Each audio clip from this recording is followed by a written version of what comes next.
System की नाकामी से लगी मौत की आग का ताप लखनऊ तक पहुंचा तो मुख्यमंत्री योगी आदित्यनाथ से लेकर के डिप्टी सीएम ब्रजेश पाठक सब एक्टिव हो गए। घटना के फौरन बाद राहत रेस्क्यू में तेजी लाने के साथ जांच के आदेश दे दिए गए, जिसमें स्वास्थ्य विभाग, पुलिस जांच, मजिस्ट्रेट जांच के आदेश हैं और सीधे सीएम योगी ने रिपोर्ट मांगी है, जबकि खुद डिप्टी सीएम ब्रजेश पाठक मौके पर पहुंचे। घटना कैसे हुई, किन कारणों से हुई, इस बात का हम पता लगाएंगे और यदि किसी स्तर पर लापरवाही पाई गई तो उसकी जिम्मेदारी भी हम तय करेंगे, उनके खिलाफ भी हम कड़ी कार्रवाई करेंगे, किसी को छोड़ेंगे नहीं। डिप्टी सीएम जब जांच की बात कर ही रहे हैं तो उन्हें ये तस्वीरें देखनी चाहिए, शायद मदद मिले। जरा तस्वीरें देखिए। खिड़की तोड़कर जाना मजबूरी क्यों बना डिप्टी सीएम साहब? क्योंकि आने और जाने का दूसरा कोई रास्ता था ही नहीं।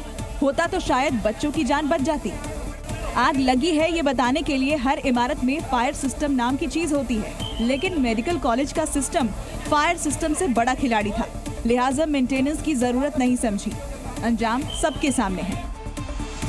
जरा तीसरी तस्वीर देखिए। इस पर तारीख लिखी है 25 जुलाई 2019, यानी 5 साल पहले आखिरी बार फायर सिलेंडर की रिफिलिंग हुई थी, यानी आग बुझाने के इंतजाम ही नहीं थे। खैर, साहब लोग अब जांच खेलेंगे और बच्चे जो किसी के आंगन में खेलते हंसते वहां मातम पसर चुका है। लेकिन जांच के आदेश हैं तो इंतजार कीजिए, क्योंकि शुरुआती 12 घंटों में तो कोई जिम्मेदार मिला ही नहीं जिस पर कार्रवाई होती। झांसी की घटना ने सूबे के मुख्यमंत्री से लेकर के देश के प्रधानमंत्री तक सबको झकझोर कर रख दिया है। प्रधानमंत्री मोदी ने घटना पर शोक जताते हुए लिखा कि हृदय विदारक। उत्तर प्रदेश में झांसी के मेडिकल कॉलेज में आग लगने से हुआ हादसा मन को व्यथित करने वाला है। इसमें जिन्होंने अपने मासूम बच्चों को खो दिया है, उनके प्रति मेरी गहरी शोक संवेदनाएं। यानी देश के प्रधानमंत्री को भी ये घटना झकझोर गई, तो सीएम योगी भी अपनी भावनाएं छिपा नहीं पाए। 10 बच्चों की वहां दुखद मौत हुई है, शेष बच्चे सुरक्षित हैं। वहां पे स्वास्थ्य विभाग की पूरी टीम, मेडिकल कॉलेज की पूरी टीम, प्रशासन और पुलिस प्रशासन की पूरी टीम सभी को सुरक्षित निकालने में सफल रही। लेकिन मेरी संवेदना उन सभी परिजनों के प्रति है जिन्होंने अपने मासूम बच्चों को खोया है। यानी मासूमों की मौत का दर्द सीएम योगी को भी झकझोर गया, लेकिन विपक्ष को इसमें सियासत का मौका नजर आया और राशिद अलवी ने तो योगी के इस्तीफे की मांग कर डाली। इसके लिए उत्तर प्रदेश की सरकार जिम्मेदार है। एक बार वाकया होता है, लेकिन ये तो हर बार वाकया हो रहा है। बच्चों की मौत हो रही है हॉस्पिटल्स के अंदर। योगी आदित्यनाथ अगर सचमुच अपने आप को योगी मानते हैं तो उन्हें मुख्यमंत्री पद से इस्तीफा दे देना चाहिए। इस्तीफा तो आपकी सरकार में शर्म और किसी के पास तो है नहीं। चुल्लू भर पानी में जिन लोगों को डूब मरना चाहिए वो वहां पे फोटो सेशन करवा रहे हैं झांसी में। आपसे निवेदन है मुख्यमंत्री जी, उन बच्चों की जिन्होंने पूरी जिंदगी नहीं देखी थी, जिन्हें पूरा जीवन देखना था, झांसी जरूर जाइएगा। अगर संभव हो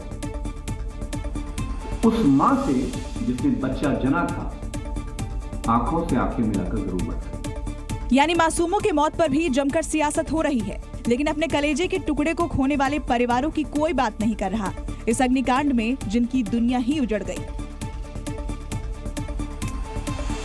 हम बार बार सिस्टम पर क्यों सवाल उठा रहे हैं? क्यों कह रहे हैं कि 10 बच्चों की मौत कोई हादसा नहीं बल्कि इन मौत का जिम्मेदार सिस्टम है, वो सिस्टम जो मातम वाली जगह पर भी वीवीआईपी का ख्याल रखता है। और गरीबों की कोख में आग लगा दी जाती है, उन्हें जल जाने दिया जाता है, लेकिन नेताजी, मंत्री जी, साहब लोग आए तो चूने से मार्किंग की जाती है, जैसे गरीबों की मौत भी किसी के लिए उत्सव हो।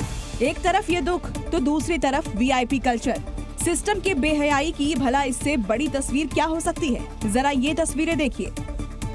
ये वही अस्पताल स्टाफ हैं, बच्चों को बचाने के वक्त जिनके पाँव में मेहंदी लगी थी, लेकिन मौत पर विजिट करने आ रहे वीवीआईपी के स्वागत में कैसे दौड़ दौड़ कर चूना बिछाया जा रहा है। भला इससे शर्म की बात क्या हो सकती है, जहां 10 परिवारों के घर का चिराग बुझ गया हो और कोई इस तरह के स्वागत सत्कार से पधारने वाले को तो खुद नहीं पता था। मौत के बाद भी झांसी मेडिकल कॉलेज का बेशरम सिस्टम क्या गुल खिला रहा है। हमारे पहुंचने से पहले कोई व्यक्ति सड़क के किनारे चूना डाल रहा है, जो कि बहुत ही दुखद है। मैं इसकी निंदा करता हूं और जिलाधिकारी महोदय से कहता हूं कि ऐसे व्यक्ति को चिन्हित करें, जिसने चूना डलवाया उसके खिलाफ से कड़ी कार्रवाई करें। हम इसे बिल्कुल स्वीकार नहीं करेंगे। हालांकि डिप्टी सीएम ने ऐसे अधिकारी पर कार्रवाई की बात कही है, लेकिन ये किसी अधिकारी का कहा, ये तो सिस्टम का खेल है, जिसके लिए आम इंसान की जिंदगी की कोई कीमत नहीं और वीआईपी के लिए मातम में भी स्पेशल इंतजाम।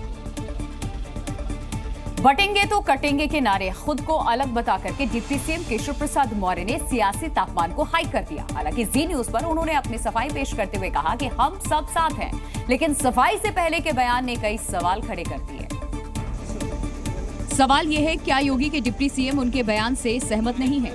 क्या ये सिर्फ सहमति असहमति का मुद्दा है या फिर बटेंगे तो कटेंगे के नारे पर यूपी सरकार और प्रदेश बीजेपी बट गई है? माननीय मुख्यमंत्री जी कोई उद्बोधन करते हैं, हमारे माननीय मुख्यमंत्री हैं, तो उस पर मुझसे टिप्पणी क्यों लेना चाहते हो? या आपस में लड़ाना चाहते हो क्या मीडिया के मित्र मेरे? आपको क्या लगता है सर? नहीं, माननीय मुख्यमंत्री जी जो भी बोलते हैं, अगर उस पर कोई सवाल है तो मुख्यमंत्री जी से करना चाहिए। बाकी हम सब लोग मिलकर के प्रदेश के लिए काम करते हैं। केशव मौर्य के इस बयान ने यूपी सरकार में इंटरनल द्वंद्व की उन खबरों को फिर से जिंदा कर दिया जिन पर कांग्रेस ने तंज किया है। खुद आगे की कहानी सुनिए। केशव मौर्य जी, आप तो स्कूल मंत्री हैं, योगी आदित्यनाथ जी मुख्यमंत्री हैं और आप कह रहे हैं कि योगी आदित्यनाथ जी का नारा आपका नहीं है, तो क्या योगी आदित्यनाथ जी आपके नहीं है या आपके मुख्यमंत्री नहीं है? इधर कांग्रेस ने तंज किया, उधर अखिलेश यादव के 2 दिन पुराने उस बयान को फिर से हवा मिल गई जिसमें उन्होंने योगी की कुर्सी के नीचे बारूदी सुरंग बिछाने का इशारा किया था। ये हमारे मुख्यमंत्री जी समाज में अंदर ही अंदर बारूद बिछा रहे हैं, लेकिन इनकी कुर्सी छीनने के लिए भी इनके नीचे नीचे सुरंग खोद रही है। यानी विपक्ष को सियासत का मौका मिल गया, लेकिन सवाल फिर वही, केशव प्रसाद मौर्य का ये बयान किसी रणनीति का हिस्सा है या फिर मामला कुछ और ही है? जी न्यूज़।